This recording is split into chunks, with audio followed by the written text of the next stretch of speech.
Being raised in Pompano, I just remember that it was a bean picking town. People coming from different areas and working on the farm, picking beans, peppers, squash. And I lived in Newtown.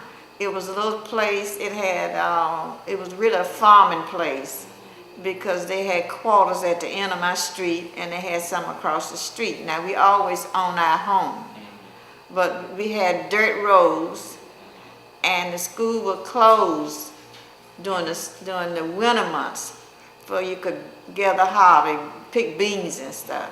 And we would have to go to school during the summertime. When I first came to Pompano, I worked out at, they call it the migrant school. And it was a camp where the children, parents worked on the farm. It was a school, I guess, the children came in from the farm, you know, to go to class. There were 6 classrooms. We were on double session. We sometimes had to go to the farms to get the children to come to class. I came down here in 1943. I came down here as a soldier. Well, we was about 250 black soldiers here in Boca Raton. All the rest of them was white. I used to come down here to Pompano and I seen men running. I said, what the fun these men running for?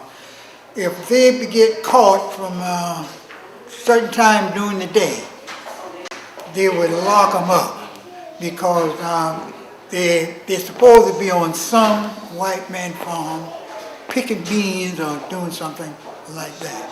This house been standing ever since I was born, and I was born in 1952, and Betsy came through in I think 1960 something, and all the storms that came through his house still standing. You know, and we went to the little, farm and picking beans and all that good stuff. Cause we was sharecroppers back in the day, and we did a lot of bean picking and stuff like that. Father was a sharecropper. Early in life, we lived in quarters, Cap Campbell quarters.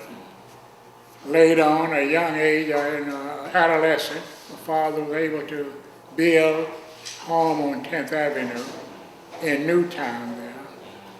My daddy, Joseph Goodwin, he was one of the first farmers here. He farmed his own land.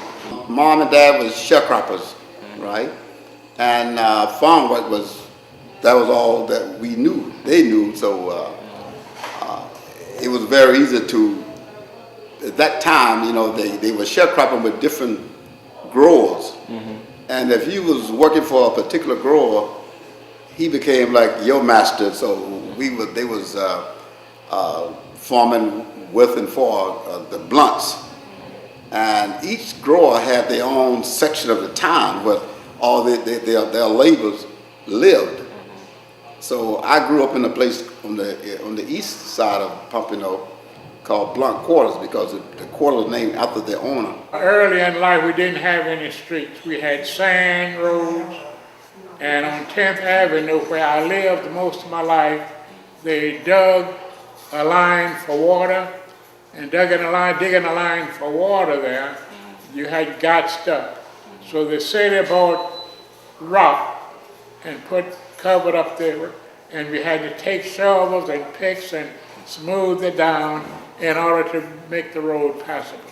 To be honest with you, at the time, I didn't know no better, so it was accepted. It was later on in years in life that I found out, that it wasn't right.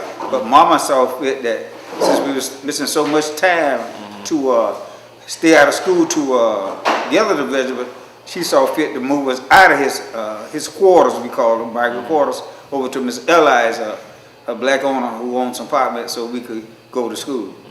We used to go pick huckleberries nearly every day. We'd go in the woods and then we'd sell them for 10 cents a quart. A quart of huckleberries for 10 cents, which was good money then. I had a mother. She was blind.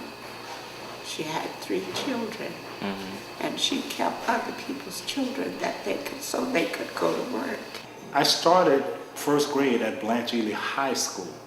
Okay, even though it's a high school, actually I used to go first through 12th grade. I went there from first grade through 9th grade. Left there and went to Nova High School. I was in the 3rd graduating class at Nova High School. When she was growing up, they had to, they could only go, they had Pompano Colored School, which they went to, I don't know, 6th grade or something, but when they got ready to go to high school, there was no high school here. They had to leave and go to Miami, and they went to Booker T. Washington in Miami. But there wasn't even a high school here, a lot of dirt roads, and it's completely different, you know. I was a little bit disappointed because I wanted to come back to the chickens in the yards and all that's going now. Well, you know. We had to walk to the post office, which was quite a distance to get the mail. And then there was very little activities for children to participate in. My mom was really one of the first ones to start a sandwich truck in the bean field. And some of my best time was spent in the bean field. We had some good times in the bean field. We had some good times during hurricane. She was a strong black woman that instilled in us to do the best that we could. Always do to be our best. She was one of the first ones that went to Collier City and built a house, her own home. Most houses had front porches, and people always sat on the front porch because someone was always watching. Someone was always sitting on the front porch. As you passed by, you say good evening, good morning, and if you did anything before you got back home, your parents knew all about it because everybody down that whole line would have told them. Just on Hammondville Road alone, there was about 10 bars, including nightclubs and beer joints and this kind of thing. 3 or 4 stores, and most of them were owned by black individuals. The canals out in front and the Melody Bar, and you know, there's that little juke joint right down the street there. We had Loveland Theater. It was right down. We could walk to the Loveland Theater right there before you get to 95. Between just on the other side of 8th Avenue, between 8th and 9th, we would fish in that canal, we would swim in that canal, we played in the canal. We had no fear of alligators and moccasin snakes. We used to go down to the canal and my brother swim.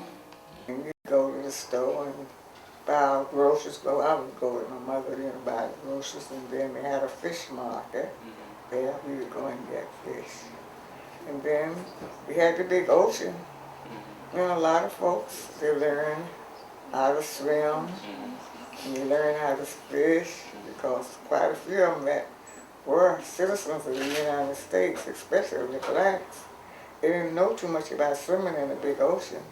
And so there were people from other islands just nearby, that's in Nassau, they knew how to, how to swim, and they taught quite a few of them. So they got together and they learned how to swim in the ocean.